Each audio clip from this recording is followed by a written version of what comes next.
தியாகு ராகுலுக்கு ஆறுதல் சொல்லிக் கொண்டிருக்கும் பொழுது அவரது செல்போன் ஒலித்தது. போனை எடுத்து பார்த்தவர் அதில் தனது செக்ரட்டரியின் நம்பரை பார்த்ததும் கோபமாக அதை அட்டன் செய்தார். நான் என்ன வேலையா இருக்கேன்னு உனக்கு தெரியும் தானே? இப்ப எதுக்கு தேவையில்லாம எனக்கு ஃபோன் பண்ணி டிஸ்டர்ப் பண்ணிட்டு இருக்க என்று கேட்டார். செக்ரட்டரி உடனே, சைட்ல பெரிய பிரச்சனை ஆயிடுச்சு சார், நீங்க உடனே கிளம்பி வாங்க என்று சொன்னான். என்ன பிரச்சனை ஆயிடுச்சா? எதா இருந்தாலும் உன்னால ஃபேஸ் பண்ண முடியாதா? அதுக்காக தானே உனக்கு மாசம் மாசம் சம்பளம் கொடுத்துட்டு இருக்கேன். நான் என் பையனோட இருக்கேன்னு உனக்கு தெரியும் தானே? எதா இருந்தாலும் நீயே பார்த்துக்கோ, முதல்ல போனை வை என்று சொன்னார்.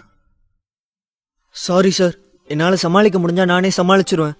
கிட்டத்தட்ட ஒரு 200 பேருக்கு மேல மொத்தமா எல்லாரும் கையில ஆயுதத்தோட வந்து நிக்கிறாங்க. அவங்களுக்கு தர வேண்டிய சம்பளத்தை எல்லாம் தரலனா கன்ஸ்ட்ரக்ஷன் இப்பவே உடைச்சு நொறுக்கிடுவேன்னு சொல்றாங்க சார். என்னால சமாளிக்க முடியல, ப்ளீஸ் சார் இங்க வந்துருங்க. இப்படியே கூட்டம் கூடிட்டு இருந்தா இன்னும் கொஞ்ச நேரத்துல மீடியால உள்ளவங்க எல்லாம் இங்க வந்துருவாங்க சார். அதுக்கப்புறம் நமக்கு தான் சார் பெரிய பிரச்சனையாகும் என்று அந்த செக்ரட்டரி படபடப்பாக பேசினார். 200 பேருக்கு மேல கூடியிருக்காங்களா? வர வர இந்த கூலி வேலை செய்யறவங்க எல்லாருக்கும் கொழுப்பு கூடி போச்சுன்னு நினைக்கிறேன். சரி போனை வை, நான் இப்பவே அங்க வரேன் என்று சொல்லிவிட்டு போனை வைத்தவர் பின்பு தனது மகனை பார்த்தார். அப்பாக்கு வேலை செய்யற இடத்துல ஒரு பெரிய பிரச்சனை ஆயிடுச்சு. நான் போய் அதை சால்வ் பண்ணிட்டு உடனே திரும்பி வரேன். நீ பத்திரமா இங்கே இருக்கணும், சரியா என்று சொல்லிவிட்டு பின்பு அவரது வேலையாட்களை பார்த்தார். என்ன ஆனாலும் சரி, ராகுல் இந்த ரூமை விட்டு போக விடாதீங்க. நான் வர வரைக்கும் அவனை பத்திரமா பார்த்துக்கோங்க, புரியுதா என்று சொல்லிவிட்டு அந்த அறையை விட்டு வெளியேறினார். ராகுல் இருந்த அறைக்கு அடுத்த அறையில்தான் சிம்மனும் உட்கார்ந்திருந்தான்.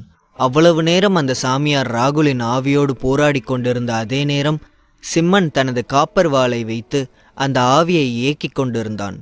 சற்று நேரத்திற்கு முன்பு தியாகு பேசியதையெல்லாம் கேட்ட சிம்மன் தனது கையில் வைத்திருந்த வாளை கீழே வைத்துவிட்டு சொன்னான். உன்னை பொறுத்த வரைக்கும் பணம் தான் எல்லான்னு நினைக்கிறல்ல? பணத்தால் உன்னால் எதையும் வாங்க முடியும்னு நினைக்கிறல்ல? உன்னோட பையனோட உயிரை உன்னோட பணத்தால் வாங்க முடியுதான்னு பார்ப்போம் என்று சொல்லிவிட்டு அங்கிருந்து எழுந்து சென்றான். ஹாஸ்பிட்டலிலிருந்து கிளம்பிய தியாகு நேரடியாக அவரது கன்ஸ்ட்ரக்ஷன் பில்டிங்கிற்கு சென்றான். தியாகு ரியல் எஸ்டேட் பிஸ்னஸ் செய்பவர், அதுபோல பல கன்ஸ்ட்ரக்ஷன் பில்டிங்கையும் கட்டி கொடுப்பவர். அப்படிதான் அவர் இந்த பில்டிங்கையும் கடந்த 10 மாதமாக கட்டி கொண்டிருந்தார். ஒரு வழியாக எல்லாம் ஃபினிஷ் ஆகி முடிந்திருக்க அவர் தனது வேலையாட்களுக்கு 6 மாத சம்பளத்தை கொடுக்காமல் ஏமாற்றியிருந்தார். கன்ஸ்ட்ரக்ஷன் ஒர்க் எப்போ கம்ப்ளீட்டாக முடியுதோ அப்போ எல்லாரும் உங்களோட சம்பளத்தை வாங்கிக்கோங்க என்று சொன்னதால் அவர்களும் அவர் பணக்காரர் என்று எண்ணி அவரிடம் எந்த தொந்தரவும் செய்யாமல் கன்ஸ்ட்ரக்ஷன் வேலை முடியும் வரை பொறுமையாக காத்து கொண்டிருந்தார்கள். வேலை முடிந்த அடுத்த நாளே யாருக்கும் சம்பளம் கிடையாது, கொடுத்த வரைக்கும் முடிஞ்சு போச்சு, கிளம்புங்க என்று தியாகுவின் மேனேஜர் சொல்ல அதிர்ந்து போனவர்கள் எவ்வளவோ அவரிடம் கெஞ்சியும் அவர்கள் மீது இரக்கப்படவே இல்லை. அதற்கு மேலும் பொறுமை காக்க முடியாதவர்கள் தங்கள் கையில் ஆயுதங்களுடன் அங்கு நின்று கொண்டிருந்தார்கள். தியாகுவின் கார் வந்து நின்றதுமே அங்கு நின்ற அனைவரும் திரும்பி பார்த்தார்கள். பின்பு, தோ வந்துட்டார்ல பெரிய மனுஷன், பெரிய பணக்காரன் தான் பேரு, ஆனா நம்மள மாதிரி ஏழை எளியவங்க வயிற்றுல அடிச்சுதான் இவன் இந்த மாதிரி கார்ல சொகுசா வரான் என்று ஒவ்வொருவரும் அவரை பார்த்து திட்டிக் கொண்டு நின்றார்கள். தியாகு வருவதை பார்த்ததும் வேகமாக அவரது செக்ரட்டரி ஓடினான். பின்பு, பாத்தீங்களா எவ்வளோ பேர் நிற்கிறாங்கன்னு, இவங்களெல்லாம் என்னால் சமாளிக்கவே முடியல என்று சொன்னான். செக்ரட்டரியை எரித்து விடுவது போல் தியாகு பார்த்தார். பின்பு, உனக்கெல்லாம் நான் மாசம் மாசம் தண்ட சம்பளம் கொடுத்துட்டு இருக்கேன். இந்த மாதிரி அன்னாட காட்சியெல்லாம் அடிச்சு விரட்ட கூட தெரியாம நீ எல்லாம் எதுக்கு எனக்கு செக்ரட்டரியா இருக்க என்று சொல்லிவிட்டு அவர்கள் முன்பு வந்தார். தள்ளுங்க, இங்க யாரு சத்தம் போட்டுட்டு இருக்கிறது? உங்களுக்கெல்லாம் என்ன பிரச்சனை என்று கேட்டார்.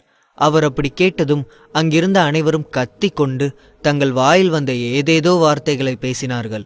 அதையெல்லாம் கேட்டவர் எரிச்சலானார். பின்பு, இங்க பாருங்க, இந்த மாதிரி எல்லாரும் சத்தமா கத்திக்கிட்டு இருந்தாப்புல எதுவும் இங்க நடக்க போறதில்ல. யாராவது ஒரு ஆள் முன்னால வந்து என்ன பிரச்சனைன்னு சொல்லுங்க என்று சொன்னார். உடனே அவர்களில் ஒருவரான ஃபார்மன் அவர் முன்பு வந்து நின்றார். சாரு, நான் தான் எங்கள் ஃபார்மன் வேலை பார்த்தேன். நீங்கள் தானே சொன்னீங்க கன்ஸ்ட்ரக்ஷன் முடிஞ்ச உடனே உங்கள் எல்லாருக்கும் சம்பளம் தரேன்னு. இப்போ சம்பளம் அவ்வளோதான் கொடுத்தாச்சுன்னு சொன்னால் என்ன அர்த்தம் என்று கேட்டார். அந்த ஃபார்மன் சொன்னதை கேட்டு தியாகு சிரித்து கொண்டு சொன்னார்.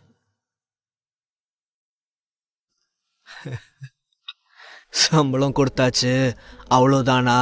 அவ்வளோதான் அர்த்தம். இது கூட உங்களுக்கு புரியாதா? ஆல்ரெடி நான் உங்களுக்கு தேவையான பணத்தை கொடுத்துட்டேன். இதுக்கு மேலே என்னால் சல்லி பைசா கூட தர முடியாது. நீங்கள் என்ன வேணாலும் பண்ணிக்கோங்க என்று சொன்னார். சார், இப்படிலாம் சொன்னால் என்ன அர்த்தம்? 1 மாதம் இல்லை, 2 மாதம் இல்லை, 6 மாதம் சம்பளம் நிற்குது சார். இதை நம்பி தானே எங்கள் குடும்ப குட்டிங்களாம் இருக்குது. நீங்கள் இப்படி சொன்னால் நாங்கள் என்ன சார் பண்ணுவோம் என்று அந்த ஃபார்மன் கேட்டார். இங்கே பாரு, இந்த மாதிரி சென்டிமெண்ட்டாக பேசுகிறதால எதுவும் நடக்க போகிறது கிடையாது. நான் சொல்கிறத சொல்லிட்டேன். என்கிட்ட இருந்து உங்களால் 10 பைசா கூட வாங்க முடியாது. ஒழுங்கு மரியாதையாக இங்கேருந்து கிளம்புனீங்கன்னா அடுத்து நான் கட்ட போகிற பில்டிங் இருக்கும், உங்களையே வேலைக்கு வைப்பேன். இல்லைனா அடுத்த ஆளை மாற்றி போட்டுட்டு போய்கிட்டே இருப்பேன் என்று சொன்னார். அவர் அப்படி சொன்னதும் ஃபார்மன் கோபமானார். நீ எல்லாம் ஒரு பெரிய மனுஷனா? இப்படியெல்லாம் எங்களோட உழைப்பை சுரண்டி வாழ்றியோ, உனக்கு வெக்கமா இல்லையா என்று கேட்டார்.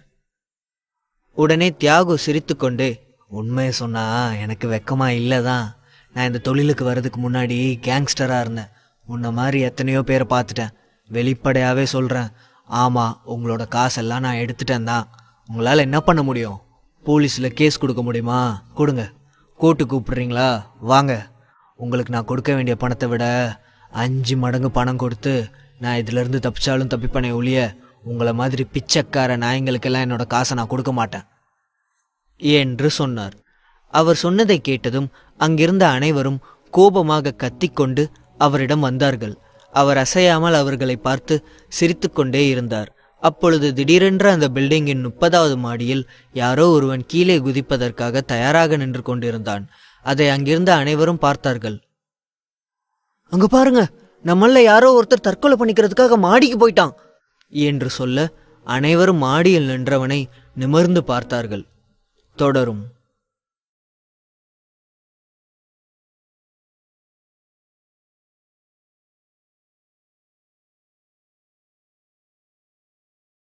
சம்பளம் தரமாட்டேன் என்று சொல்லிக் கொண்டிருக்க அதை கேட்ட அவரது வேலையாட்கள் அனைவரும் கோபத்துடன் அவருடன் சண்டை போட்டுக் கொண்டிருந்தார்கள். அப்பொழுது திடீரென்று ஒருவன் 30வது மாடியில் நின்று கீழே குதிப்பதற்கு தயாராகி கொண்டிருந்தான். அதை பார்த்ததும், யாரோ மாடியிலிருந்து குதிக்க போறாங்க, அட கடவுளே என்று அங்கிருந்த அனைவரும் கத்திக்கொண்டு மாடியில் நின்றவனை பார்த்தார்கள். இங்க பாரு தம்பி, யாரா இருந்தாலும் சரி, நீ முதல்ல கீழே இறங்கி வா. இந்த பணம் போச்சுன்னா நம்ம வேற ஏதாவது வேலை பார்த்து மறுபடியும் பணம் சம்பாதிக்கலாம். உன்னோட உயிர் போச்சுன்னா உன்னோட குடும்பத்தை யார் பாப்பா? அதை எதையும் காதில் வாங்காதவன் 30வது மாடியிலிருந்து கீழ்த்தளத்தை உற்று பார்த்து கொண்டிருந்தான். அனைவரும் கீழே நின்று கொண்டிருந்ததால் மாடியில் நிற்பவன் யார் என்று அவர்களால் சரியாக சொல்ல முடியவில்லை. ஆனால் நிச்சயம் தங்களில் ஒருவனாக தான் இருக்கும். சம்பளம் கிடைக்காத விரக்தியில்தான் தற்கொலை செய்ய போகிறான் என்று மட்டும் அனைவரும் நம்பினார்கள். அப்பொழுது அங்கிருந்த ஒரு வயதானவர், யோ பணக்கார மனுஷா, பாரியா, நீ பண்ண துரோகத்தினால ஒருத்தன் உயிரையே விட போறான். இப்ப கூட உனக்கு ஈவிரக்கமே இல்லையா? அவன் உயிர் போனா அவன் குடும்பம் என்ன செய்யும் என்று கேட்டார். உடனே தியாகு சிரித்து கொண்டு, என்ன மிரட்டுறீங்களா? இந்த மாதிரி எத்தனையோ டிராமாவை பார்த்துருக்கேன். நீங்க இப்படியெல்லாம் மிரட்டினா நான் நம்பி உங்களுக்கு பணம் கொடுத்துருவேன்னு நினைக்கிறீங்களா? சாகணும்னு முடிவெடுத்துட்டா சாவுங்க. அதனால எனக்கு என்ன பிரச்சனை? இவன் சாவுறதுனால எனக்கு எதுவும் ஆக போறதில்ல. போலீஸ்காரனுக்கு 2 கட்டு பணத்தை தூக்கி கொடுத்தனா அவன் இப்படி ஒரு பிரச்சனையே நடக்கலன்னு ரிப்போர்ட் கொடுத்துருவான். என்னால் பணத்தை வச்சு எதையும் மாற்ற முடியும். நான் எது வேணாலும் செய்வேன். உன்ன மாதிரி பிச்சைக்காரனோட உயிர் உலகத்தில் இருந்தா என்ன, இல்லாட்டா என்ன என்று சொல்லி முடிக்கும் முன்பே 30வது மாடியில் இருந்தவன் கீழே குதித்திருந்தான். அவ்வளவு நேரம் தியாகுவுடன் சண்டை போட்டு கொண்டிருந்தவர்கள் அனைவரும் கீழே குதித்தவனை நோக்கி ஓடினார்கள். அந்த இடம் முழுவதும் இரத்த வெள்ளமாக இருந்தது. அவனை சுற்றி நின்ற அனைவரும், சின்ன வயசு இப்படி குதிச்சிட்டானே என்று பரிதாபத்துடன் பார்த்து கொண்டிருந்தார்கள். அப்பொழுது யதார்த்தமாக திரும்பி பார்த்த தியாகு அதிர்ந்து போனார். அந்த இளைஞனின் உடல் முழுவதும் பேண்டேஜ் சுற்றப்பட்டு இருந்தது. இந்த பேண்டேஜை எங்கேயோ பார்த்திருக்கோமே என்று யோசித்து கொண்டு திரும்பவும் பார்த்தவரின் கண்கள் ஒரு நிமிடம் வெளியே வந்தது போல் இருந்தது. உடனே பதற்றத்துடன் அங்கு நின்று கொண்டிருந்த தனது செக்ரட்டரியை பார்த்தார்.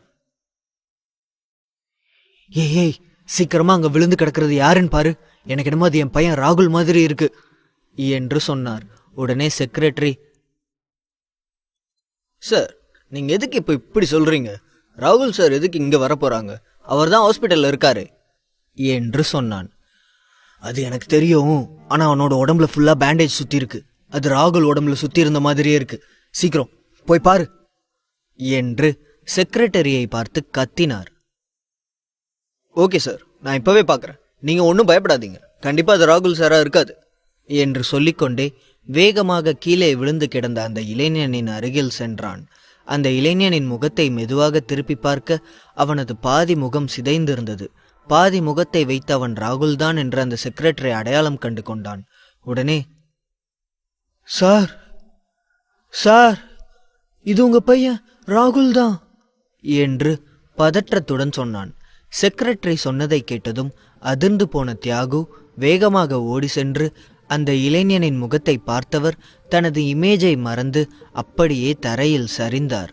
பின்பு அங்கு சிதைந்த நிலையில் கிடந்த தனது மகனின் தலையை தூக்கி தன் மடியில் வைத்து கொண்டார். டே ராகுல், ஏன்டா இப்படி பண்ண? நீ ஹாஸ்பிட்டல்ல தானடா இருந்த, இங்க எப்படா வந்த? எதுக்காக நீ இப்படி ஒரு முடிவெடுத்த? நல்லா தானே அப்பா கிட்ட பேசிட்டு இருந்த, அப்புறம் எதுக்குடா இப்படி சாகணும்னு முடிவெடுத்த? உனக்கு என்ன பிரச்சனைனாலும் அப்பா கிட்ட சொல்லியிருக்கலாம்ல. அப்பா எதா இருந்தாலும் உனக்காக செஞ்சிருப்பேனேடா. இப்படி நீ அப்பாவை விட்டுட்டு போயிட்டியே, நீ இல்லாம அப்பா எப்படிதான் வாழ்வ என்று கதறி அழுது கொண்டிருந்தார். அதுவரை ஏதோ ஒரு உயிர்தானே, போனால் போகட்டும் என்று எண்ணி இருந்தவர் இப்படி கதறி அழுவதை பார்த்ததும் அங்கிருந்த அனைவரும் தனது முகத்தை சுளித்து கொண்டார்கள். பணக்காரர்கள் உயிரென்றால் அவ்வளவு முக்கியமா என்ன என்பது போல். ஏனோ ராகுல் இறந்ததை நினைத்தோ அல்லது அவனுக்காக அவனது தந்தை தியாகு அழுவதை நினைத்தோ அங்கிருந்த யாருக்கும் மனம் இறங்கவில்லை. மாறாக, நம்ம என்ன விதைக்கிறோமோ அதை தான் அறுவடை செய்வோம் அப்படின்னு சொல்றது உண்மைதான். இந்த ஆளு நம்ம எல்லாருக்கும் என்ன துரோகம் பண்ணாரு, அதுக்கான தண்டனையை தான் கடவுள் கொடுத்துட்டாரு. இவன் பண்ண பாவத்துக்கு ஆல்ரெடி தண்டனை அனுபவிச்சிட்டான். செத்த பாம்பு அடிக்கிறது வீரனுக்கு அழகில்லை. வாங்க எல்லாரும் இங்கிருந்து போலாம், இனிமே இந்த பணத்தை வச்சு இவனே அலட்டும் என்று சொல்லிவிட்டு அங்கிருந்த அனைவரும் கலைந்து சென்றார்கள். அங்கு நின்று கொண்டிருந்த ஒருவர் கூட தியாகுவிற்கு இறக்கப்படாததையும் தியாகு அருகில் ஆறுதல் சொல்லக்கூட ஒருவர் இல்லாததையும் தியாகு அப்பொழுதுதான் உணர்ந்தார். தான் எவ்வளவு பெரிய தவறு செய்திருந்தால் கடவுள் தனக்கு இப்படி ஒரு தண்டனை கொடுத்திருப்பார் என்று எண்ணி வருந்தினார். பின்பு தனது மகனை தனது மார்போடு கட்டி அணைத்து கொண்டார். ராகுல், அப்பா இதெல்லாம் செஞ்சது உனக்காக தானே. இந்த காசு, பணம், சொத்து இதெல்லாம் அப்பா சேர்த்தது உனக்காக தானே. இதெல்லாம் என்கிட்ட இருக்கு, ஆனா இதெல்லாம் அனுபவிக்க நீ இல்லாம போயிட்டியடா என்று அழுதார். சற்று நேரத்தில் அங்கே ஆம்புலன்ஸ் வர அவனது உடலை அவர்கள் எடுத்து சென்றார்கள். ராகுல் மாடியிலிருந்து குதித்த செய்தி அடுத்த சில மணி நேரங்களிலேயே மீடியா முழுவதும் பரவியது. பின்பு தியாகுவை பற்றி இன்வெஸ்டிகேட் செய்ய அவர் இதற்கு முன்பு பெரிய கேங்ஸ்டராக இருந்ததும் அதில் அவர் கஞ்சா போன்ற இல்லீகலான பிஸ்னஸ் செய்ததும் வெளிவந்தது. ராகுல் இறந்த அடுத்த 2 நாட்களிலேயே போலீஸ் அவரை அரெஸ்ட் செய்தார்கள். சிம்மனின் உடல்நிலையும் சரியாகி இருக்க அவனும் டிஸ்சார்ஜ் செய்து வீட்டிற்கு செல்வதற்காக தனது திங்ஸ் அனைத்தையும் எடுத்து வைத்து கொண்டு இருந்தான். அப்பொழுது அந்த அறைக்குள் கருப்பு நிற புகை போன்று ஒன்று வந்தது. அந்த புகையை பார்த்ததும் சிம்மன் சிரித்து கொண்டு சொன்னான், ஹே ஹே புல்லக், ஒரு வழியா வந்து சேர்ந்துட்டியா என்று கேட்டான். உடனே புல்லக் சிம்மனை கோபமாக பார்த்தான். வந்து சேர்ந்துட்டியாவா பாஸ்? நீங்கெல்லாம் மனுஷன்தானா? கொஞ்சம் கூட மனசாட்சியே இல்லாம 30வது மாடியிலிருந்து என்னை குதிக்க வச்சிங்களே, எனக்கு எவ்வளோ பயமா இருந்தது தெரியுமா என்று புல்லக் சொன்னான். உடனே சிம்மன் சிரித்து கொண்டு, புல்லக், நீ ஆல்ரெடி செத்து போயிட்ட, நீ ஏன் ஆவி, உனக்கு ஏதாவது ஆகுமா என்ன? நீ எதுக்கு மாடியிலேருந்து குதிக்கிறதுக்கு பயந்த என்று கேட்டான். நீங்க வேற பாஸ், என்னதான் ஆவியா இருந்தாலும் எனக்கும் எமோஷன்லாம் இருக்கும்ல.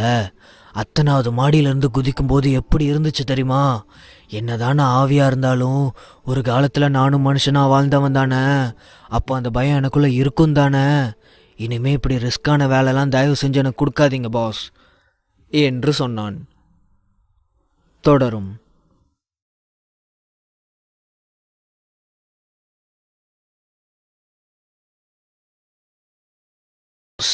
இந்த மாதிரி இவ்வளோ தூரத்தில் இருந்தெல்லாம் இனிமே என்னை குதிக்க சொல்லாதீங்க பாஸ், நான் ரொம்ப பயந்து போயிட்டேன் என்று புல்லக் சொன்னான். உடனே சிம்மன் சிரித்து கொண்டு, ஓகே ஓகே, நெக்ஸ்ட் டைம் உனக்கு இந்த மாதிரி டாஸ்க் எல்லாம் கொடுக்கறதுக்கு முன்னாடி யோசிச்சு கொடுக்குறேன், ஓகேவா? ஆனால் என்ன, நீ ஒரு இராணுவ வீரனாக இருந்தேன்னு நம்பி உன்கிட்ட இந்த வேலையை கொடுத்தேன். என்னதான் இருந்தாலும் நீயும் மனுஷனாக தானே இருந்தேன்னு ப்ரூவ் பண்ணுற என்று சொல்லி மறுபடியும் சிரித்தான். உங்களுக்கு என்னோட நிலைமை சிரிப்பாக இருக்குல்ல, ஆனால் அவ்வளோ தூரத்துலேருந்து பார்க்கும்போது எனக்கு எப்படி இருந்தது தெரியுமா? இல்லாத என்னோட ஆர்ட்டு துடிக்கிற மாதிரி இருந்தது என்று புல்லக் சொன்னான். சரி சரி புலம்பாத, டைம் ஆச்சு, வா போலாம், அம்மா வீட்டில் வெயிட் பண்ணிட்டு இருப்பாங்க என்று சிம்மன் சொன்னான். ஓகே பாஸ், அம்மாவை மட்டும் வெயிட் பண்ண வைக்கவே கூடாது, அதனால இப்பவே கிளம்பலாம் என்று சொல்லிவிட்டு மறுபடியும் ஒரு கருப்பு ஆவியாக மாறி சிம்மனின் கையில் இருந்த அந்த செம்பு நாணயத்திற்குள் சென்றான் புல்லக். அந்த நாணயத்தை பார்த்து சிரித்தவன் பின்பு அதை தனது பாக்கெட்டுக்குள் போட்டுக்கொண்டு ஹாஸ்பிட்டலிலிருந்து வெளியேறினான். போகும் வரை தன்னை பார்க்க மேக்னா வருவாளா என்று ஏங்கிக் கொண்டிருந்தவனுக்கு கடைசி வரை அவள் வராமல் போனது ஒருவித ஏமாற்றத்தை கொடுத்தது. காரில் போகும்போதெல்லாம் அவன் மேக்னாவை நினைத்து கொண்டு சென்றான். ஏன் மேக்னா என்னை கூட்டிகிட்டு போகிறதுக்கு வரல? ஒருவேளை என் மேலே ஏதாவது கோவத்தில் இருக்காளா? முதல்ல அவளை போய் என்னன்னு பார்த்து சரி பண்ணணும் என்று தனக்குள் நினைத்து கொண்டு ஹாஸ்பிட்டலிலிருந்து தனது வீட்டிற்கு சென்றான். சிம்மனின் காரை பார்த்ததுமே அவனது தாய் மீனா வேகமாக வெளியில் ஓடி வந்தார். பின்பு, என்னடா சிம்மா, நீ வரேன்னு சொல்லியிருந்தா அம்மா உன்னை ஹாஸ்பிட்டலுக்கு பிக்கப் பண்ண வந்திருப்பேன் தானே என்று கேட்டார். பரவாயில்லம்மா, நவம் ஆல் ரைட். அப்புறம் என்னை எதுக்கு நீங்கள் பிக்கப் பண்ண வரணும்? அதான் நானே வந்துட்டேனே என்று சொல்லிவிட்டு தனது தாயின் தோளில் கை போட்டு கொண்டு உள்ளே சென்றான். உடனே மீனா அவனை பார்த்து சிரித்து கொண்டு சென்றார். இதுக்கு தான் உன்னை சீக்கிரமாக கல்யாணம் பண்ணுன்னு சொல்கிறேன். இந்நேரம் நீ கல்யாணம் பண்ணியிருந்தனா உன் பொண்டாட்டி உன்னை பத்திரமா ஹாஸ்பிட்டலையும் பார்த்து இப்போ உன் கூட வீட்டுக்கும் வந்திருப்பால என்று சொன்னார். உடனே சிம்மன் சிரித்து கொண்டு, மறுபடியும் ஆரம்பிச்சிட்டிங்களாமா? கல்யாணங்கிறது ஒன்றும் என்னோட தேவையை நிறைவேற்றுறதுக்காக ஒரு பொண்ணை கல்யாணம் பண்ணிக்கிறது இல்லைம்மா. 2 பேரோட அன்பை ஷேர் பண்ணிக்கிற ஒரு விஷயம். அவளுக்கு இன்னும் நிறைய கமிட்மெண்ட்ஸ் இருக்குது, நிறைய கனவுகள் இருக்குது. அவளோட கோலை அச்சீவ் பண்ணுற வரைக்கும் நான் அவளை டிஸ்டர்ப் பண்ணக்கூடாதுன்னு நினைக்கிறேம்மா என்று சொன்னான். உடனே மீனா, நீ சொல்கிறதும் சரிதான். இந்த காலத்தில் பெண்களும் இண்டிபெண்ட்டாக இருக்கணும். அவங்க சொந்த காலில் இருந்தால் தான் அவங்களுக்கு நல்லது, இல்லைனா என்ன மாதிரி தான் கஷ்டப்பட்டு போகணும் என்று சொல்லும் பொழுதே அவரது கண்கள் கலங்கியது. அம்மா, இப்போ எதுக்கு நீங்கள் தேவையில்லாமல் அலறீங்க? மறுபடியும் அந்த மனுஷனை நினைக்க ஆரம்பிச்சிட்டிங்களா? உங்களுக்கு எத்தனை முறை சொல்லியிருக்கேன் அவரை நீங்கள் நினைக்காதீங்கன்னு என்று சிம்மன் சொன்னான். நான் ஒன்றும் அவரை நினச்ச அழலை. அந்த நேரத்தில் நான் ஏன் இவ்வளோ பைத்தியக்காரத்தனமாக இருந்தேன்னு நினச்சி தான் அலறேன்.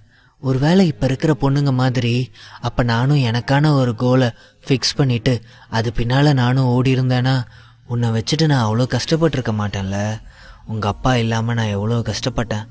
அந்த நிலைமை என்னோடய மருமகளுக்கு வரக்கூடாதுன்னு நினைக்கிறேன். அதனால் அவள் எப்படி விருப்பப்படுறாளோ அப்படியே பண்ணட்டும் என்று சொன்னார். அம்மா, இப்போ நீங்கள் என்ன சொல்ல வரீங்க? நானும் அவரோட பிள்ளைங்கிறதுனால அவரை மாதிரி நானும் ரெஸ்பான்சிபிலிட்டி இல்லாமல் இருந்துருவேன்னு நினைக்கிறீங்களா? ஒரு நாளும் நான் அதை மாதிரி பண்ண மாட்டேன். எனக்கு மனைவியாக வரப்போகிறவ என்ன ஆசைப்படுறாளோ அதை அவள் செய்யணுன்னு தான் நான் ஆசைப்பட்றேன். அவள் வேலை பார்க்கணுன்னா வேலை பார்க்கட்டும், என் கூட இருக்கிறது தான் சந்தோஷம்னா என் கூட இருக்கட்டும். அவளுக்கு என்ன தேவையோ அது எல்லாத்தையும் நான் பார்த்து செய்வேன். ஏன்னா நான் சின்ன வயசுலேருந்தே நீங்கள் எத்தனை நாள் கஷ்டப்பட்டீங்க, எவ்வளோ நாள் அழுதுருப்பீங்கன்னு பார்த்து வளர்ந்தேம்மா. நீங்கள் அழுக மாதிரி உலகத்தில் வேறு எந்த ஒரு பொண்ணும் அழுகக்கூடாதுன்னு நான் நினைக்கிறேன் என்று சிம்மன் மிகவும் எமோஷனல் ஆகி பேசினான். அவன் அப்படி பேசியதும் மீனா சிம்மனை பார்த்தார். பின்பு, சாரிடா, ஹாஸ்பிட்டலில் இருந்து வந்ததும் வராததுமா அம்மா உன்கிட்ட தேவையில்லாததெல்லாம் பேசி உன்னை வருத்தப்பட வச்சிட்டேன். நீ வேற அவர் வேற, அவரோட குணம் உன்கிட்ட இல்லை. நீ அம்மா பிள்ளைடா, அம்மா வளர்த்த பிள்ளை. கண்டிப்பாக நீ எந்த ஒரு பொண்ணுக்கும் துரோகம் பண்ண மாட்டேன்னு அம்மாவுக்கு தெரியும். சரிப்பா, அம்மா உனக்கு பிடிச்ச சாப்பாடு சமைச்சு வச்சுருக்கேன், சாப்பிட்லாம் என்று மீனா தனது மகனை அன்பாக கூப்பிட்டார். சிம்மன் என்னதான் தனது தாயை பார்த்து கவனித்து கொண்டாலும் அவரிடம் எப்பொழுதுமே ஒரு வெறுமை இருப்பதை சிம்மன் உணர்ந்தான். அம்மா, இப்போ கூட நீங்கள் என்கிட்ட சொல்ல மாட்டீங்களா என்று கேட்டான். சிம்மன் என்ன கேட்கிறான் என்று மீனாவிற்கு புரியவில்லை. பின்பு, அம்மா உன்கிட்ட என்ன சொல்லணும் என்று கேட்டார். அதாம்மா, நம்மளை இந்த நிலைமையில விட்டுட்டு போனார்ல, அவரை பற்றி தான். என்னம்மா இன்னமுமே உங்களுக்கு அவரை பற்றி என்கிட்ட சொல்கிறதுக்கு விருப்பம் இல்லையா? அம்மா, நீங்கள் தானே சொன்னீங்க என்னை கல்யாணம் பண்ணிக்க சொல்லி. எனக்கும் கல்யாண வயசு ஆயிடுச்சுலம்மா. இப்போ நான் பெரிய பையன் ஆயிட்டேன்ல. எனக்கு நிஜமாவே என்னோட அப்பா யாருன்னு தெரிஞ்சுக்கணும் தானே. தயவு செஞ்சு இப்போவாவது என்னோட அப்பா யாருன்னு சொல்லுங்க. அவர் உயிரோட தான் இருக்காரா இல்லையானாவது சொல்லுங்க என்று கேட்டான். இத்தனை வருடத்தில் ஒரு நாள் கூட சிம்மன் தனது தந்தையை பற்றி கேட்டதில்லை. இன்று முதல் முறையாக, அதுவும் இவ்வளவு ஆக்ரோஷமாக அவன் கேட்டது மீனாவிற்கு ஒருவித பயத்தை ஏற்படுத்தியிருந்தது. அதே நேரத்தில் தனது கணவன் யார் என்று சொல்லவும் விரும்பாத மீனா அவனை பார்த்தார். சிம்மா, திடீர்னு எதுக்கு நீ அவரை பற்றி கேட்குறேன்னு எனக்கு தெரியல. ஆனால் இப்போதைக்கு உன்கிட்ட உங்கள் அப்பா உயிரோடு இருக்காருன்னு மட்டும்தான் என்னால் சொல்ல முடியும். அதை தாண்டி வேற எதையும் சொல்ல முடியாது. என்னை மன்னிச்சிரு என்று சொல்லிவிட்டு வேகமாக சென்று தனது அறையை தாள் போட்டு கொண்டார். மீனாவின் செயலை பார்த்து எதுவும் சொல்ல முடியாமல் சிம்மன் கண்களில் கண்ணீருடன் நின்று கொண்டிருந்தான். ஒன்று மட்டும் அவனுக்கு நன்றாக தெரியும். அந்த அறைக்குள் சென்ற தனது தாய் இன்று முழுவதும் கண்ணீரில் மூழ்கப் போகிறார் என்று. ஒருவேளை அம்மாவிடம் இதை கேட்டிருக்க கூடாதோ என்று யோசித்து கொண்டே சிம்மன் தனது அறைக்கு சென்றான். தனது அறைக்கு சென்ற சிம்மன் அங்கிருந்த படுக்கையில் அப்படியே சரிந்தான். பின்பு தனது செல்போனை எடுத்து மேக்னாவிடமிருந்து ஃபோன் கால் வருமா என்று பார்த்தான். அவளிடமிருந்து எந்த ஒரு ஃபோனும் வரவில்லை. கல்நெஞ்சக்காரி, எனக்கு ஒரு ஃபோன் பண்ணியாவது விசாரிக்கணும்னு அவளுக்கு தோணுச்சா என்று சொல்லிவிட்டு அவனது செல்போனை எடுத்து அவனே மேக்னாவிற்கு கால் செய்ய சென்றான். பின்பு ஏதோ யோசித்தவனாக, நான் எதுக்கு பண்ணணும், வேணும்னா அவளே பண்ணட்டும் என்று சொல்லி மறுபடியும் ஃபோனை வைத்துவிட்டு கண்களை மூடினான். தொடரும்.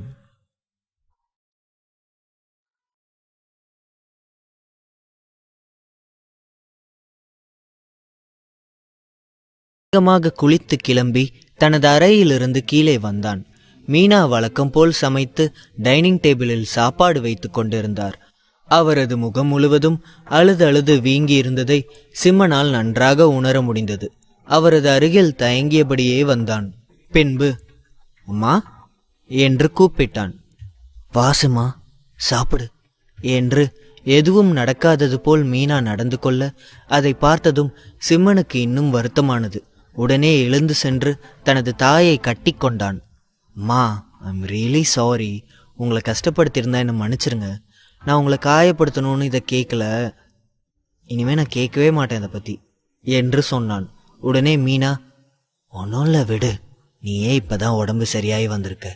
நான் தான் கொஞ்சம் அதிகமாக ரியாக்ட் பண்ணிட்டேன்னு நினைக்கிறேன். நீ கேட்டதும் தப்பு இல்லை. ஏன்னா நீயும் இப்போ வளர்ந்துட்ட. உனக்கு உன்னோட அப்பாவை பற்றி தெரிஞ்சுக்கணுன்னு ஆசை இருக்க தான் செய்யும். ஆனால் அம்மானால் இப்போதைக்கு உன்கிட்ட உன்னோட அப்பா யாருன்னு சொல்ல முடியாது. எனக்கு கொஞ்சம் டைம் கொடு, நான் உன்கிட்ட சொல்லுவேன் என்று சொன்னார். உடனே சிம்மன், நீங்களா சொல்கிற வரைக்கும் நான் உங்ககிட்ட கேட்க மாட்டேமா என்று சொன்னான். சற்று நேரத்தில் இருவரும் சிரித்து சமாதானமாகினார்கள். பின்பு சிம்மன் தனது தாயை கட்டிப்பிடித்து அவரது கன்னத்தில் முத்தம் வைத்தான். பின்பு, அம்மா, எனக்கு ஒரு முக்கியமான வேலை இருக்கு. அந்த வேலையை முடிச்சுட்டு நான் அப்படியே ஹாஸ்பிட்டல் போகிறேன்.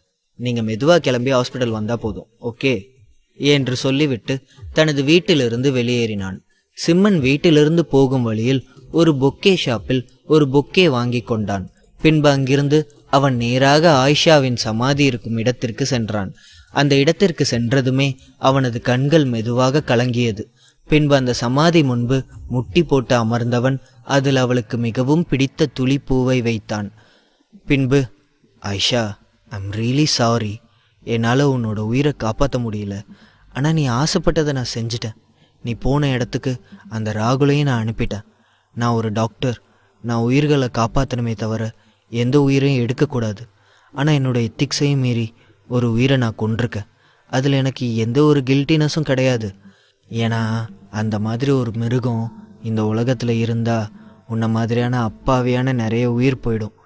அந்த ஒரே காரணத்துக்காக தான் அவனோட உயிரை நான் எடுத்துட்டேன் என்று ஆயிஷாவிடம் பேசினான். பின்பு தனது காரை எடுத்துக்கொண்டு தனது கிளினிக்கிற்கு முன்பு சென்றான். அவன் கிளினிக்கிற்கு உள்ளே நுழையும் முன்பே அவனது கிளினிக் இருக்கும் வழியில் டிஎஸ்பி ரோசியின் ஜீப் வந்து நின்றது. அதிலிருந்து டிஎஸ்பி ரோசி வேகமாக இறங்கினாள். ரோசியை பார்த்ததும் தனது ஒற்றை புருவத்தை தூக்கி அவளை பார்த்தான். பின்பு, என்ன மேடம், காலையிலே இந்த பக்கம் வந்திருக்கீங்க? உங்களுக்கு எதுவும் உடம்பு சரியில்லையா என்று கேட்டான். உடனே டிஎஸ்பி ரோசி அவனை பார்த்து நக்கலாக சிரித்து கொண்டு சொன்னாள், நான் ஏன் இங்கே வந்திருக்கேன்னு உனக்கு தெரியாதா என்று கேட்டுக்கொண்டே அவளது கையில் இருந்த துப்பாக்கியை சரி செய்து கொண்டு சிம்மனின் அருகில் வந்தாள். அவளது செய்கையை பார்த்ததும் சிம்மன் சிரித்து கொண்டு சொன்னான், என்ன மேம், காலையிலே இப்படி துப்பாக்கியெல்லாம் வச்சு பயமுறுத்துறீங்க? நிஜமாவே நீங்கள் எதுக்காக இங்கே வந்திருக்கீங்கன்னு எனக்கு தெரியல என்று சொன்னான். உடனே டிஎஸ்பி ரோசி, 2 நாளைக்கு முன்னாடி மிஸ்டர் தியாகுவோட பையன் ராகுல் மாடியிலிருந்து குதிச்சு இறந்து போயிட்டான். அது விஷயமா உங்களை விசாரிக்கணும், வந்து ஜீப்பில் ஏறுங்க என்று சொன்னாள். என்ன மேம், அவன் மாடியிலேருந்து குதித்து தற்கொலை பண்ணிக்கிட்டதுக்கு எதுக்கு என்ன தேடி வந்திருக்கீங்க? எனக்கு எதுவும் புரியலையே என்று கேட்டான். அதை கேட்டதும் ரோசி அவன் அருகில் சிரித்து கொண்டு வந்தாள். இங்கே பாரு, நீ யாருன்னு எனக்கு நல்லா தெரியும். கண்டிப்பாக இந்த சாவுக்கு பின்னால் நீ சம்மந்தப்பட்டிருப்பேன்னு எனக்கு தெரியும். ஒழுங்காக மரியாதையாக வந்து ஜீப்பில் ஏறு, அதுதான் உனக்கு நல்லது. இல்லைனா நானே பிடிச்சி உன்னை இழுத்துட்டு போகிற மாதிரி வரும் என்று சொன்னாள். ரோசி கொஞ்சம் அடமான்ட் என்று சிம்மனுக்கு தெரியும். அதனால், சரி ஓகே, எதா இருந்தாலும் உங்கள் கூட வந்து பார்க்குறேன். ஆனால் ஒன்று, எனக்கும் அந்த ராகுலோட இறப்புக்கும் எந்த சம்மந்தமும் கிடையாது என்று சொல்லிக்கொண்டே அந்த ஜீப் அருகில் சென்றான். சிம்மன் ஜீப்புக்குள் உட்கார்ந்ததுமே ரோசி ஜீப்பை மிகவும் ஃபாஸ்டாக ஓட்டினாள். கிட்டத்தட்ட 100 தாண்டி அவள் ஓட்டிக்கொண்டிருக்க சிம்மனிற்கும் அங்கு உட்கார பயமாக இருந்தது.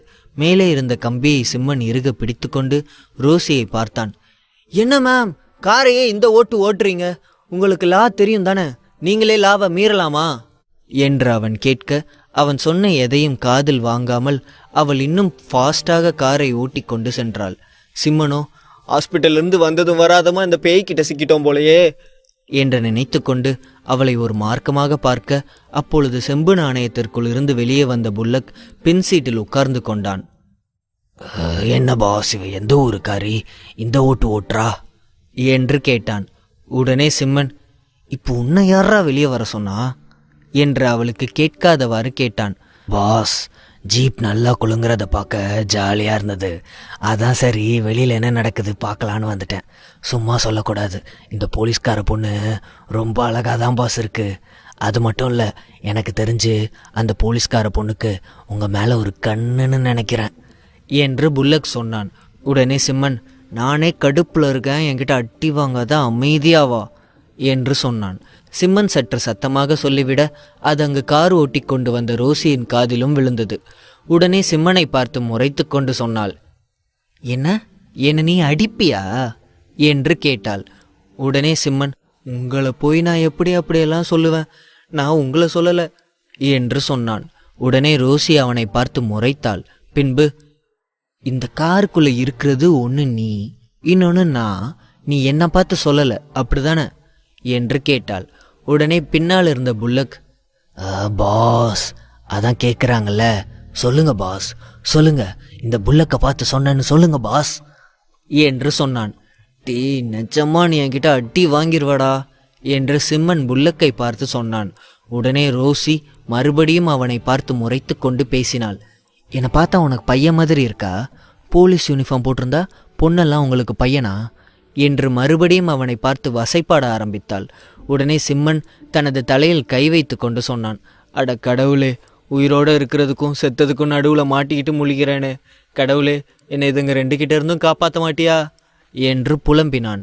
அவன் அப்படி புலம்புவதை பார்க்கும் பொழுது புல்லக்கிற்கு சிரிப்பு வர, புல்லக்கோ வாய்விட்டு சிரித்து கொண்டு வந்தான். தொடரும்.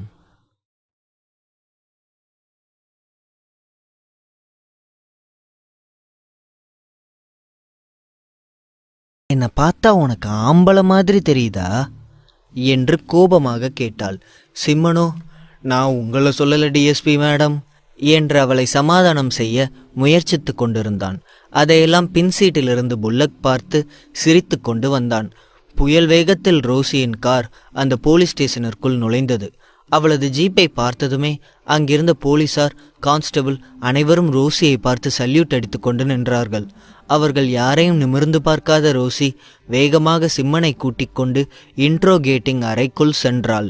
அந்த அறைக்குள் இருந்த 2 போலீசார் உள்ளே ரோசி வருவதை பார்த்ததும் அதிர்ச்சியுடன் சல்யூட் அடித்து கொண்டு நின்றார்கள். உடனே ரோசி அவர்களை பார்த்து கோபமாக பேசினாள். 'உங்களுக்கு இங்கென்ன வேலை? முதல்ல இந்த இடத்தை விட்டு வெளியே போங்க' என்று ரோசி அவர்களை பார்த்து கோபமாக பேசினாள். 'உங்களுக்கு இங்கென்ன வேலை? முதல்ல இந்த இடத்தை விட்டு வெளியே போங்க' என்று சொன்னாள். ரோசி அந்த இடத்திற்கு வந்தே பல நாட்கள் ஆகியிருந்தது. ஆனாலும் ரோசி மீது இருந்த பயமும் மரியாதையும் அவர்கள் யாரையும் விட்டு போகவில்லை. அவர்கள் இருவரது கண்ணிலும் இருக்கும் பயத்தை பார்த்த சிம்மனோ ஒரு நிமிடம் அதிர்ச்சியுடன் ரோசியை பார்த்தான். அவர்கள் இருவரும் வெளியேறியதை பார்த்த ரோசி அங்கிருந்த சேரில் சிம்மனை உட்கார வைத்துவிட்டு அவனுக்கு எதிரில் இருந்த சேரில் அவளும் உட்கார்ந்து கால் மீது கால் போட்டுக்கொண்டு சிம்மனை குறுகுறு என்று பார்த்து கொண்டிருந்தாள். ரோசி அப்படி பார்ப்பதை சிம்மனும் பார்த்தான். பின்பு, எக்ஸ்கியூஸ் மீ மேம், இப்படி பார்த்துட்டே இருந்தா என்ன அர்த்தம்? என்னை எதுக்காக கூட்டிகிட்டு வந்திருக்கீங்கன்னு சொல்லுங்க என்று கேட்டான். உடனே ரோசி சொல்லு என்ற ஒற்றை வார்த்தையை மட்டும் அழுத்தமாக சொன்னாள். அதை கேட்டதும் சிம்மன், சொல்லுனா என்ன மேம் சொல்ல சொல்றீங்க என்று கேட்டான். ராகுலோட சாவுக்கு பின்னால் இருக்கிற மர்மத்தை சொல்லு என்று சொன்னாள். உடனே சிம்மன், மேம் அதை உங்ககிட்ட கேட்கணும். அவன் ஜெயிலில் தானே இருந்தான், அவன் எப்படி வெளியில வந்தான்? கொஞ்சம் கூட சட்டத்தை பற்றியோ இல்லை மனசுக்கோ பயப்படாமல் அந்த பொண்ணை நட்ட நடு ரோட்டில் வச்சு அவன் துன்புறுத்தியிருக்கான். அதுவும் உங்களுக்கு தப்பாக தெரியல. ஜெயிலில் இருந்து தப்பிச்சு வந்திருக்கான், அதுவும் உங்களுக்கு தப்பாக தெரியல. ஒரு அப்பாவி பொண்ணுக்கு நான் ஹெல்ப் பண்ணணும்னு நினச்சது மட்டும் உங்கள் கண்ணுக்கு தப்பாக தெரியுதா என்று கேட்டான். இங்கே பாரு சிம்மா, நீ ரொம்ப இன்னசென்ட் மாதிரி நடிக்காத. எனக்கு உன்னை பற்றி எல்லாம் தெரியும். ஒரு வகையில் நீ சொல்கிறது உண்மைதான். அவன் ஜெயிலிருந்து தப்பிக்கிறதுக்கு அந்த ஜெயிலரும் அவர் கூட இன்னும் சில போலீஸ்காரங்களும் உதவியாக இருந்திருக்காங்க. எல்லாரும் பணத்தை வாங்கிட்டு தான் அந்த ராகுலுக்கும் அவனோட அப்பா தியாகுக்கும் வேலை செஞ்சுருக்காங்க. அவங்க எல்லாருக்கும் நிச்சயம் தண்டனை கிடைக்கும். நான் அவங்க எல்லாருக்கும் தண்டனை வாங்கி தருவேன் என்று சொன்னாள். உடனே சிம்மன் சிரித்து கொண்டு, என்ன தண்டனை வாங்கி தரீங்களா மேம்? அந்த பொண்ணோட உயிரே போயிடுச்சு. இனிமே இவங்க எல்லாருக்கும் நீங்கள் தண்டனை வாங்கி கொடுத்தா என்ன, கொடுக்கலனா என்ன ஆயிட போகுது? எப்படியோ அவன் செத்துட்டான், அந்த ஒன்னே எனக்கு போதும் என்று சொன்னான். உடனே ரோசி அவனுக்கு சற்று அருகில் வந்தாள். பின்பு, இங்க பாரு சிம்மா, எனக்கு தெரியும் உனக்கு சில எக்ஸ்ட்ரா சூப்பர் நேச்சுரல் பவர் இருக்குன்னு. அதை வச்சுதான் நீ அந்த ராகுல இந்த மாதிரி பண்ணியிருக்க. அவன் எப்படி எதுவும் கத்தாம எதுவும் பேசாம ஹாஸ்பிட்டல்ல இருந்தவன் அவ்வளோ பெரிய மாடியில போய் நின்று குதிச்சிருப்பான். அதுக்கு பின்னால நிச்சயமா உன்னோட மாயாஜால வேலை இருக்கு. நான் ஏற்கனவே உன்னை வார்ன் பண்ணியிருக்கேன், இந்த மாதிரி பப்ளிக் பிளேஸ்ல உன்னோட மாயாஜால வேலையெல்லாம் காட்டாதன்னு. ஆனாலும் நீ கேட்க மாட்டேங்கிற. நீ பண்றது மட்டும் ஒரு வேளை எலைட் 2ல இருக்கிற மெம்பர்ஸுக்கு தெரிஞ்சதுன்னா அதுக்கப்புறம் உன்னோட நிலைமை ரொம்ப மோசமாயிடும். பார்த்துக்கோ. உன்னோட எந்த ஒரு மேஜிக்கும் செக்யூரிட்டி பியூரோ கிட்ட வேலை செய்யாது. அந்த குரூப்ல இருக்கிற எல்லாரும் உன்னை விட ரொம்ப டேலண்டானவங்க. அவங்க கிட்ட யாரோட மாயாஜாலமும் பழிக்காது என்று சொன்னாள். உடனே சிம்மன், என்ன டிஎஸ்பி மேடம், நீங்க ஏதேதோ சொல்றீங்க, எனக்கு எதுவுமே புரியல. நான் என்ன மாயாஜாலம் வச்சிருக்கேன்? நான் ஒரு சாதாரண டாக்டர், மனித உயிர்களை காப்பாத்துறேன், அவ்வளவுதான் என்று சொன்னான். உடனே ரோசி சிரித்து கொண்டு, இங்க பாரு, நீ மற்றவங்களை ஏமாத்துற மாதிரி என்ன ஏமாத்திடலான்னு நினைக்காத. அப்படி நினைக்கிறது உனக்கு தான் பிரச்சனை. உண்மையை சொல்லு, நீ எதுக்காக தேவையில்லாம அந்த ராகுலோட விஷயத்துல தலையிட்ட என்று கேட்டாள். என்ன செக்யூரிட்டி பியூரோவா?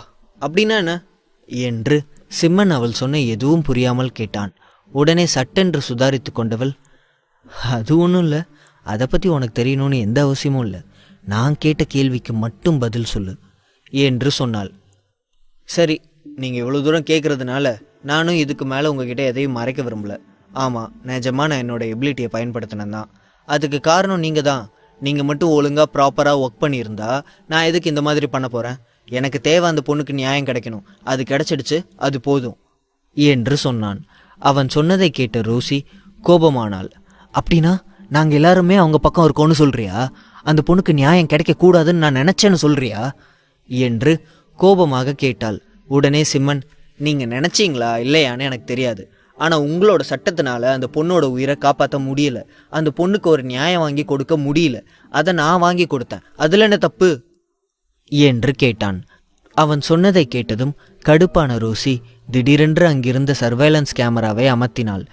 பின்பு சிம்மன் அருகில் எழுந்து வந்தவள், உன்னை இந்த முறை நான் பனிஷ் பண்ணலனா கண்டிப்பாக இதுக்கப்புறம் நீ இந்த சொசைட்டியில் பெரிய பிரச்சனையை ஏற்படுத்துவ என்று சொல்லிவிட்டு அவனிடம் சண்டைக்கு சென்றாள். சிம்மன் ஹாஸ்பிட்டலில் இருந்த அந்த 2 நாட்களும் தனக்கு தேவையான அனைத்து எனர்ஜியையும் தியானத்தின் மூலம் பெற்று இருந்தான். அதனால் அவளை பார்த்து லேசாக அவன் கையசைத்தால் கூட அது அவளுக்கு பெரிய காயத்தை ஏற்படுத்தும் என்று நினைத்தவன் அவளை தாக்காத வண்ணம் அமைதியாக இருந்தான். அதை உணராத ரோசியோ அவனுடன் சண்டைக்கு சென்றாள். அவளுடன் சண்டைக்கு செல்லாமல் அவள் அடிப்பதை தடுத்து நிறுத்துவதற்காக அவளது கையை மெதுவாக பிடித்து இழுக்க அவள் சட்டென்று அப்படியே அவனது உடலில் சரிந்தாள். அப்பொழுது அவனது கைகள் யதார்த்தமாக அவளது முதுகுப்புறத்தை பிடிக்க அவளது முதுகில் ஏதோ வித்தியாசமாக தென்படுவதை உணர்ந்தான். பின்பு அதை தொட்டு பார்த்தவன் அது ஒருவித தழும்பு என்று புரிந்து கொண்டான். உடனே அதிர்ச்சியுடன், உன்னோட முதுகுல காயம் இருக்கா என்று கேட்டான். அவன் அப்படி கேட்டதும் சட்டென்று அவனிடமிருந்து விலகினாள். பின்பு, அது உனக்கு எதுக்கு என்று கேட்டாள். இல்லை, அந்த காயம் ரொம்ப ஆழமானதா இருக்கிற மாதிரி தெரியுது, அதை இப்படியே ட்ரீட் பண்ணாமல் விடக்கூடாது, அதனால தான் கேட்டேன் என்று சொன்னான். அது காயம் இல்லை, தழும்பு தான் என்று ரோசி சொன்னாள். என்ன, ஒரு பொண்ணோட உடம்புல இவ்வளோ பெரிய தழும்பா என்று சிம்மன் அதிர்ச்சியாக கேட்டான். தொடரும்.